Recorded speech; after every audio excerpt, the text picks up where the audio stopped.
के साथ रहता था। वो दिन रात बड़े बड़े सपने देखता रहता था।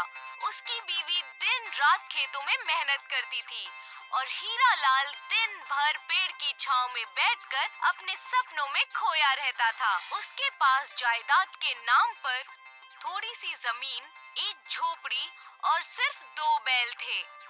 शादी के काफी साल बाद भी वो औलाद के सुख से वंचित थे। उसकी बीवी अपने शौहर के आलस से बेहद परेशान रहती थी। आज भी उसकी बीवी जब खेत से वापस लौटी तो हीरा लाल को आराम फरमाते हुए देखकर वो आग बबूला हो गई।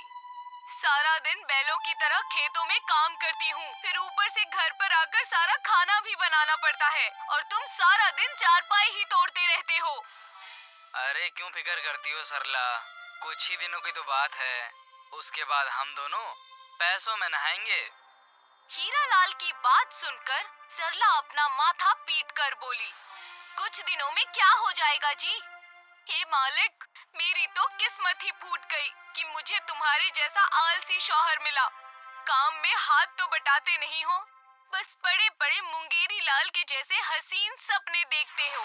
तुम्हारे बेतुके सपने सुनते ही मेरी आधी जिंदगी खत्म हो गई। एक तो मालिक ने मुझे तुम्हारे जैसा आलसी शौहर दिया, ऊपर से औलाद के सुख से भी वंचित कर दिया।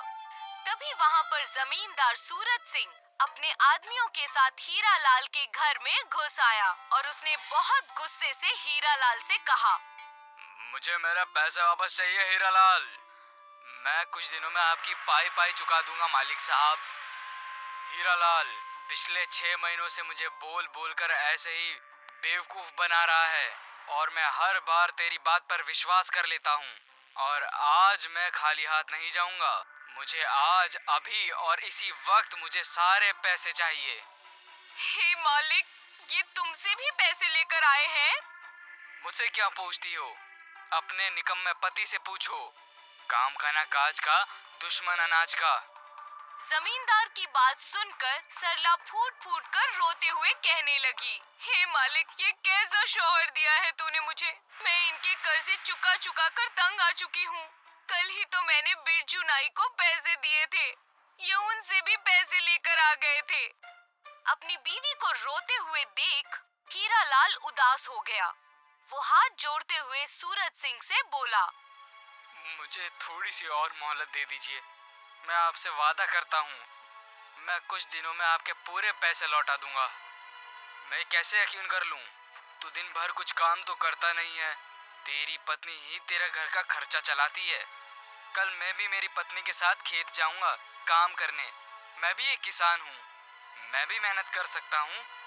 हीरा लाल, मेरा भी एक असूल है, जब भी मैं किसी के घर कर्जा लेने जाता हूँ तो खाली हाथ नहीं लौटता। फसल तो मैं तुझसे बाद में ले लूंगा, पर मैं ब्याज तो अभी इसी वक्त लेकर जाऊंगा। दरअसल जमींदार की नजर हीरा लाल के उपजाऊ जमीन पर थी और वो इसी लालच में हीरा लाल को वक्त पे वक्त दिए जा रहा था, मगर हीरा लाल उसकी चाल को समझ नहीं पाया। सुनो, मैं ब्याज के एवज में तुम्हारे 2 बैलों को लेकर जा रहा हूँ। सूरज सिंह की बात सुनकर सरला फूट फूट कर रोने लगी। सरला को रोता देख सूरज सिंह मजाक उड़ाने वाले अंदाज में बोला, रो मत सरला बहन, मुझसे किसी का रोना देखा नहीं जाता। मैं तुम्हारे बैल ले जा रहा हूँ, लेकिन उसके बदले ये मुर्गी तुम्हारे लिए देकर जा रहा हूँ। तुम तब तक इस मुर्गी से खेत में हल चला लेना। वो उन लोगों का मजाक उड़ाता हुआ वहाँ से चला गया। सरला फूट फूट कर रोने लगी, हे मालिक, तूने हमें औलाद के सुख से वंचित रखा। आज अगर मेरा कोई बेटा होता तो वो जमींदार की इतनी हिम्मत नहीं होती कि वो हमारे बैल ले जा सकता। रो मत सरला, मालिक पे विश्वास रखो, वो हमारी मदद जरूर करेगा।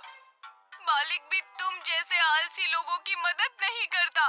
लो पकड़ो ये मुर्गी और जाओ खेतों में और खेत जोत कर दिखाओ। इतना कहकर सरला गुस्से में घर से बाहर चली गई और कब हीरा लाल लेटकर सोचते सोचते गहरी नींद में सो गया, उसे पता ही नहीं चला। सुबह जब हीरा लाल की आंख खुली तो उसके सामने एक पीले रंग का अंडा पड़ा हुआ था। वो अंडा चमक रहा था।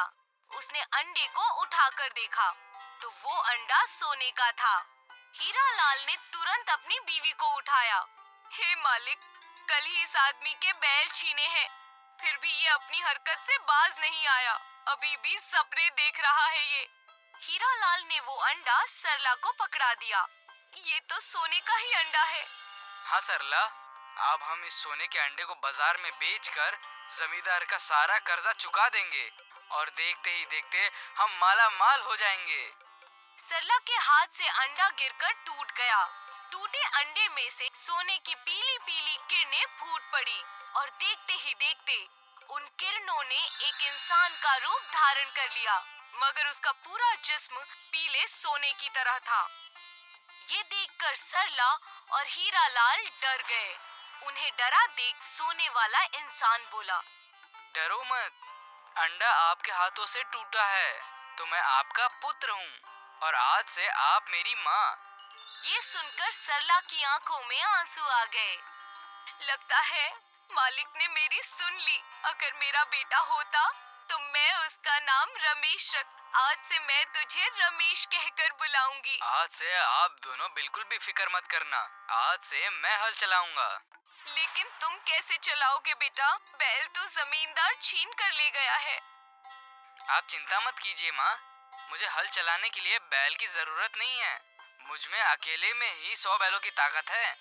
उस दिन के बाद रमेश हीरालाल के खेतों में हल चलाने लगा और इसी बीच रमेश हीरालाल के लिए सगे बेटे से भी बढ़कर हो गया।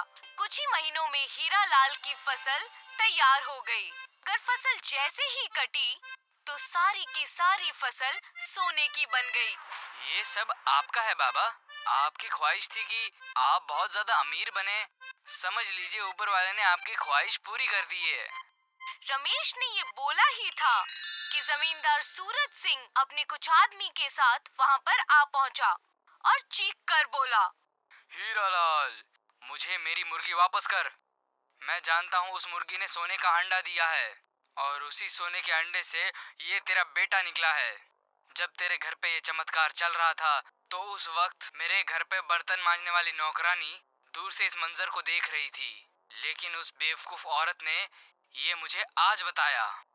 और हाँ, ये तेरी सोने की फसल भी मेरी है। तुम चाहो तो मेरी सोने की सारी फसल ले जाओ, पर मेरे बेटे को मत लेकर जाओ। मुझे बस मेरा बेटा चाहिए, ये फसल नहीं। तू एक नंबर का बेवकूफ आदमी है हीरालाल। मुझे तेरा ये सोने का इंसान नहीं चाहिए, मुझे वो सोने देने वाली मुर्गी चाहिए और ये फसल चाहिए। तभी वहाँ एक ऋषि प्रकट हुए और गुस्से से जमींदार की ओर देखकर बोले, ये जादुई मुर्गी मुझे एक देवता ने भेंट की थी। मैं ध्यान में मग्न था और तू उसी का फायदा उठाकर इस मुर्गी को चुरा कर यहाँ ले आया। बेवकूफ, मैं तुझे बद्दुआ देता हूँ, तू अभी और इसी वक्त पत्थर का बन जा। ऋषि के इतना कहते ही जमींदार और उसके सारे आदमी पत्थर के बन गए और वो मुर्गी उस ऋषि के पास आ गई। ऋषि ने हीरालाल से कहा, क्या तुझे ये सोने की फसल चाहिए? नहीं, मुझे सिर्फ रमेश चाहिए। हीरालाल की बात सुनकर ऋषि ने मुस्कुराकर कहा, अगर तू सोना मांगता तो मैं तुझे भी पत्थर का बना देता। जा, ये सोने की फसल भी तेरी और ये सोने का इंसान भी तेरा। इतना कहकर ऋषि और वो मुर्गी वहाँ से गायब हो गए। हीरालाल के सारे सपने सच हो गए थे।